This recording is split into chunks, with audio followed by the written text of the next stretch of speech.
Welcome back. So today I'm working on my Vortec 4200 or 4.2 liter Maribera Atlas engine, whatever you want to call it.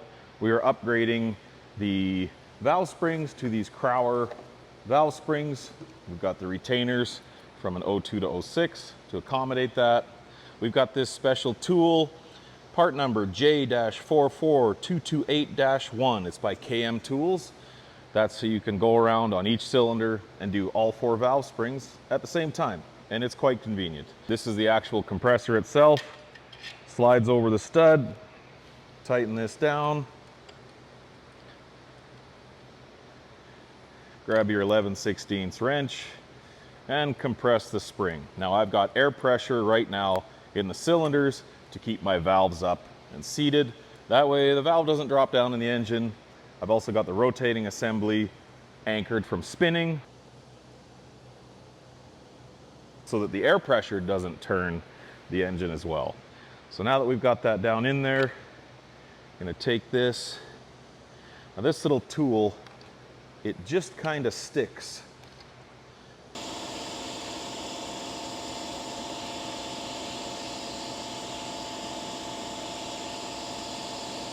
So it's not hard. It's just time consuming because you've got 24 valves that you got to do this to, and there's only one way to get it done. I'm going to give you a little history on this truck here. It's a 74 C10 Chevy. It was a one-owner truck out of Billings, Montana. I bought this truck during COVID and used it to commute for a couple years. I lowered it, but it was a old man truck with a topper on it and long bed, 6-cylinder, 3 on the tree, which I actually really love. There's just something about driving 3-speed on the column that is fun for me. Anyway, I decided I wanted to upgrade the driveline, and I was thinking of just turboing the original 250 inline 6, but I knew that would be short-lived the way I drive and abuse things. I didn't really want to spend the money on, a blow-through carburetor and turbo setup and everything for an engine that, stock format is fine, but boosted applications would be fairly weak. So I decided against that and went down the rabbit hole on one of my buddy's recommendations to Nivlac 57 here on YouTube. And he opened my eyes to the Vortec 4.2 liter. And seeing what Calvin has done and what he's able to do with these engines, it just seemed like the right fit for Deadwood. Last year I shortened the frame, shortened the bed, and that was essentially just a test for me to see, what kind of sheet metal skills I had or I was able to develop over that time, and I'm quite proud of what I did. There's definitely a ton of room for improvement, but that is okay. So now things have escalated where, I can't use the original 3 on the tree transmission because it would just fall apart in this application. So we've taken the 4L60 that was in the 07 Trailblazer that we got this engine out of, and we've had James Hatfield out of Edmonton, Alberta build it for us. Stage 4 build, I believe that's to 650 horse. You can correct me if I'm wrong. I'm okay with that. And we took that 4L60 and converted it to a 2-wheel drive instead of 4-wheel drive, and then modified a 5-cylinder oil pan so we could make a rear sump oil pan for this engine. And all said and done, we were a little bit worried about my lower cross member and if the oil pan hung below that. It doesn't. It actually fits perfect, and it's tucked about 1.5 inches above that. So if we do hit something in the road, my cross member will take it out first before it were to, you know, destroy the oil pan if it came to that. I do know now that I've made one of these, I would have split the oil pan at the sump and stretched that to have a bigger sump, because the way it is now, it just looks like a really small rear sump on this.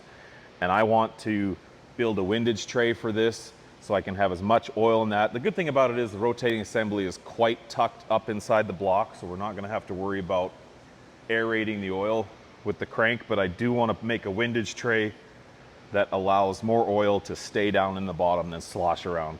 Whatever paces we can put it through, we're doing. My goal for this truck now is to get it done in time to tow Rampy down to SEMA this year and over to Dino's.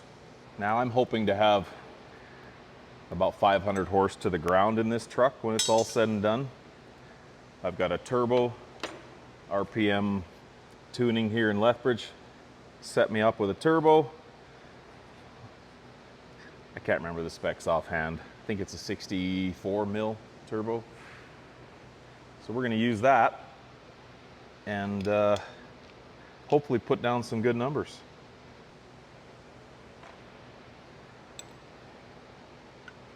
I like to make sure all my holes are plugged before I introduce bolts into an open engine, because if I were to drop one down through the head here, swear words,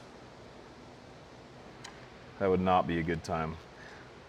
You got to be careful with the keepers because there is little oil drain holes in the casting of this head. And if you drop one of those down in there, it's time to take apart your engine.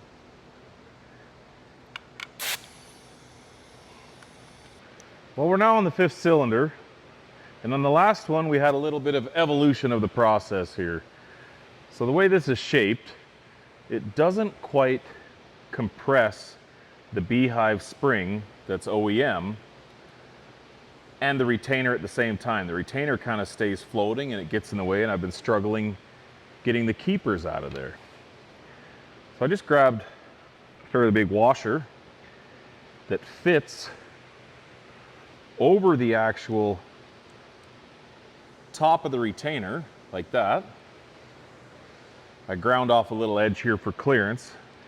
Well, that fits down on the retainer, and now when I use my tool and compress it, it doesn't fight me with the retainer as I'm trying to get the keepers out. So now I can just take this, crank it down enough out of the way, grab my magnet, and boom, get both the keepers out right away. You don't need the washer on then when you install it, because the retainer is actually, the circumference is big enough to suit the base of this tool. Now I bought this tool used, and it said it was missing some pieces, and maybe there was different adapters that I didn't get, but it was the right price. So here we are. I think that's 8 turns. Just like that. Gets in there, remove that, loosen it off, we're done. I bet that shaved 3 to 4 minutes off my time just because I wasn't messing with those keepers. Which, in my case, other than my patience, it doesn't really matter. Set that. Have a look at the keepers. They are set right where they need to be in the retainer. So I'm gonna take my washer on the next one. Here's one I can show you. Place my washer there. Get the tool set in place. Tighten this down. Oh, let's see. We're running into this casting, which we haven't yet. So I need to make another adjustment. So I'm going to take and just mark this A little bit larger than that. We'll go grind that out of there.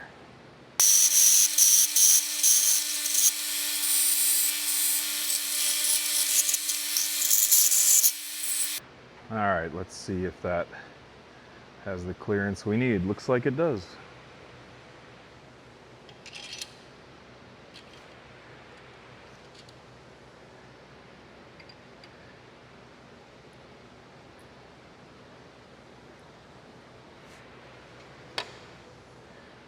Keepers out of there, just like that.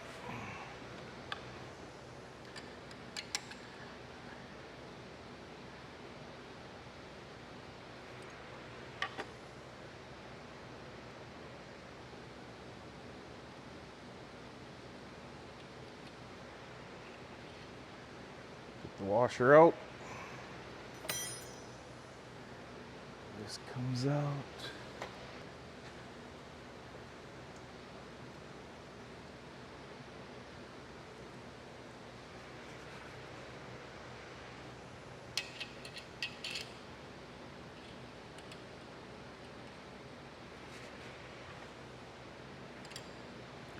One, two, three, 4, 5, 6, 7, 8.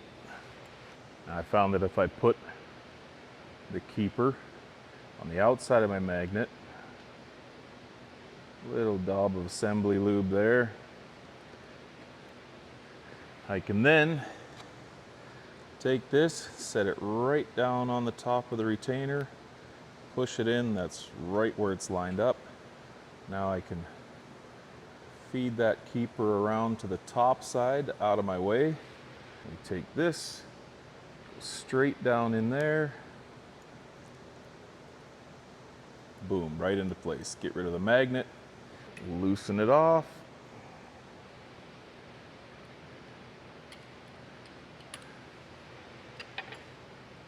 And there you go. Just like that.